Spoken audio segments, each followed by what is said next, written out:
نہر کے بعد جو ایک مسائل پیش آئے تھے وعلیکم السلام، ان سے بھی گزر چکے ہیں، اور اب انہوں نے وہ قاعدہ بھی جنہوں نے سیکھنا تھا سیکھ لیا ہے کہ خدا کریم کے قواعد دنیا کے قواعد سے ہٹ کر ہیں، اس حوالے سے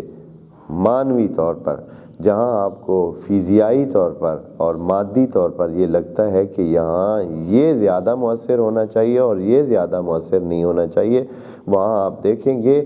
کہ اگر خدا چاہے اور جن کے ساتھ خدا ہو تو وہ جو کمزور پلڑا ہے، جو کمزور پہلو ہے، وہ اس پہلو پہ بھاری آ جائے گا اور اس کو جو ہے وہ نیچا دکھا دے گا اور غالب آ جائے گا۔ کم من فئۃ قلیلۃ غلبت فئۃ کثیرۃ۔ بس خدا کے قوانین کو آپ عام قوانین نہ سمجھیں، آپ یہ نہ کہیں کہ یہ کیسے ہو سکتا ہے، یہ کیسے ممکن ہے۔ اگر اسماعیل کے پاؤں کے نیچے سے پانی نکل سکتا ہے تو بس یہ بھی ممکن ہے۔ اگر جناب ابراہیم یہ سوچتے نا کہ یار اللہ کے اس جگہ جہاں میں اپنے بچوں کو چھوڑ کے جا رہا ہوں، یہاں ان کے پاس ایک بوتل پانی کی ہے، وہ جو سراہی سی ایک ہوتی تھی، یا جو بھی پانی روکنے کے لیے مشکیزہ تھا، یا جو اس طرح چھوٹا سا کوئی بھی ظرف تھا جس میں انہوں نے اپنا پانی رکھا ہوا تھا، کتنا پانی ادھر رکھ سکتے تھے، یا کتنا پانی دور سے اتنے لا کتنا سکتے تھے۔ اصلاً جہاں سے وہ آ رہے تھے راستے میں سارا ہی خشک خالی بیابان ہے، راستے میں ہی سارا پانی پی کے یہاں تک آئے گئے۔ کتنا وہ کوئی ٹینکر تھوڑے ہی اپنے ساتھ انہوں نے لادے ہوئے تھے، جتنا ہو سکتا تھا ایک حیوان پر ایک انہوں نے وہ اپنا لا سکتے تھے یا لاد کر لا سکتے تھے تھوڑا بہت پانی، اور باقی تمام بھی ایک انسان، دو تین انسان تھے، ایک خود تھے، ایک ان کی بیوی تھی، ایک ان کا بچہ تھا، ایک حیوان کے ساتھ کتنا کچھ وہ لاد کر لا سکتے تھے۔ تھوڑا سا پانی تھا، اگر وہ یہ سوچتے نا کہ یار یہ کیسے ممکن ہے، یہاں تو کوئی درخت ہی نہیں ہے، یہاں بوٹا ہوتا نہیں ہے، یہاں حیوان نہیں ہے، یہاں پرندہ آتا نہیں ہے، یہاں انسان یہاں سے گزرتا نہیں ہے، یہ بندے ادھر کیسے جئیں گے، یہ ایک بچہ جو کہ ابھی کچھ مہینوں کا ہے، یہ بچہ اور اس کی ماں یہ جئیں گے کیسے، اس سوچ میں بیٹھ جاتے تو پھر تو کبھی بھی یہ صورتحال ممکن ہی نہیں تھی۔ لیکن انہوں نے کہا ہے کہ یہ خدا کا حکم ہے، میں چھوڑ کے جا رہا ہوں، باقی میری ذمہ داری نہیں ہے، ختم شد، چلے گئے۔ ایک سال بعد یا جتنا بھی ٹائم بعد ملنے آ رہے ہیں۔ جناب ابراہیم سے کوئی پوچھے اللہ کے بندے، جدھر آپ چھوڑ آئے تھے، جس حالت میں چھوڑ آئے تھے، آپ کو یہ کیسے یقین ہے کہ وہ ابھی جی رہے ہوں گے؟ ابھی تک تو وہ مٹی ہو چکے ہوں گے، جب کوئی چیز تھی نہیں، ان کے پاس کوئی انتظامات نہیں تھے۔ خاتون کتنے کنویں کھود سکتے، اور اگر کنواں کھودے بھی تو اس میں سے پانی کہاں سے نکل سکتا ہے، اور پانی جو ہے وہ کتنے یہاں سے بہت دور دور دور تک، یعنی حتیٰ پرندہ پرواز تک نہیں کرتا تھا اوپر کہ بھائی یہاں پانی ہی نہیں ہے، پرندے تک بھی نہیں تھے، حیوانات نہیں تھے۔ تو اس جگہ پہ اس طرح کے بندے ہوتے ہیں، تو تب خدا کریم آپ کے توکل پہ اس نے چلنا ہے۔ لیکن ہم ہیں کہ ہم 100 سوچیں سوچتے ہیں۔ ہمیں کہا گیا ہے کہ 2 رکعت نماز پڑھ کے اللہ سے مانگیں، یہ کر کے یہ کریں، یہ کر کے یہ کریں۔ ہم وہ کہتے ہیں ہاں یار اس سے کیا ہوگا، اس سے کیا ہونا ہے۔ یہ داستان ہمیں خدا کریم بتا رہا ہے، کم من فئۃ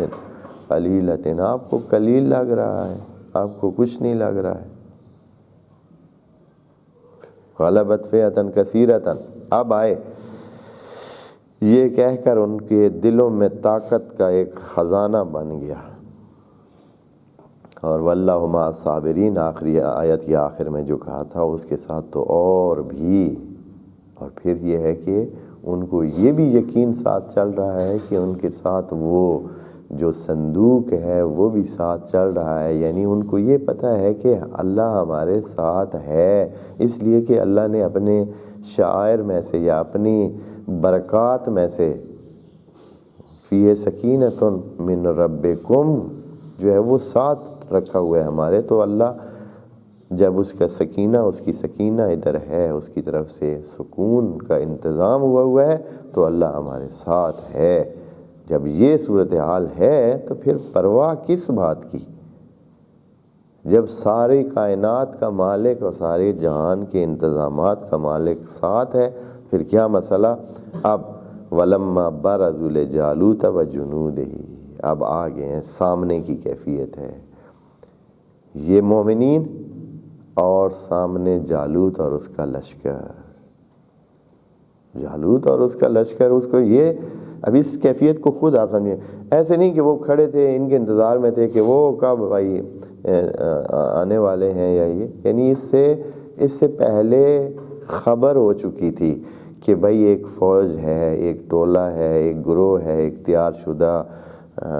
دستہ ہے جو آ رہے ہیں ہمارے شہر کی طرف۔ ان کو خبر، ان کے اپنے خبر کے انتظامات ہوں گے اپنا، یعنی سارا داستان کے بہت سارے حصے قرآن نقل نہیں کرتا ہے، اس لیے کہ یہ بھائی خود بنائے، آپ کو پتہ ہے ایسے تھوڑا ہی ہوتا ہے کہ وہ ادھر رہتے تو تھوڑے تھے کہ بھائی ادھر رہتے تھے اور وہاں میدان میں آ کر پہلے سے ہی جو ہے وہ کھڑے تھے کہ یہ آئیں اور پھر لڑیں، ایسے تھوڑا ہی تھا، یعنی پہلے سے ان کو جیسے ہی پتہ چلا کہ اس طرح ایک گروہ جن کو جو ادھر سے نکلے ہوئے ہیں، بھاگے ہوئے ہیں، وہ کل کے بھگوڑے، وہ تیار ہو کے